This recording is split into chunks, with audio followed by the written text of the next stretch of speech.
Viswanath and sons பாடல்களுக்கு திரையரங்குகளில் குழந்தைகள் உற்சாகமாக நடனமாடிய வீடியோக்களை பார்த்து மகிழ்ந்ததாக நடிகை மமிதா பைஜு தெரிவித்தார். இந்த காட்சிகள் தனது சிறுவயது திரையரங்க அனுபவங்களை நினைவுபடுத்தியதாகவும் அவர் கூறினார்.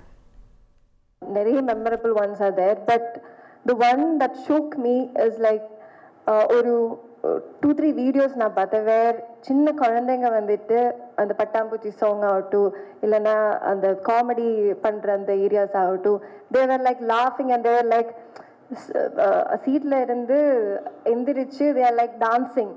So I saw myself in that position. Like ஒரு 10-15 இயர்ஸ்க்கு முன்னாடி நான் எப்படி தியேட்டரில் போய் ஒரு ஒரு ஒரு ரொம்ப பிரமாதமான ஒரு கேரக்டர் இல்லை ஒரு ஃபிலிம் பார்க்கும்போது எப்படி ஐ செலிப்ரேட்டட் அந்த மாதிரி ஐ யூனோ ஏன் படத்துக்காக அது அந்த சின்ன கிட்ஸ் வந்து அது பண்ணும்போது அது ஐ கேனாட் எக்ஸ்பிரஸ் வேர்ட்ஸ். இனி செல்லும் இடமெல்லாம் செய்தி. தந்தை டிவியின் வாட்ஸ்அப் சேனலை ஃபாலோ பண்ணினா செல்ல இருக்கும் இடமெல்லாம் செய்தி. இதோ QR கோட் இப்பவே ஸ்கேன் பண்ணுங்க, ஃபாலோ பண்ணுங்க.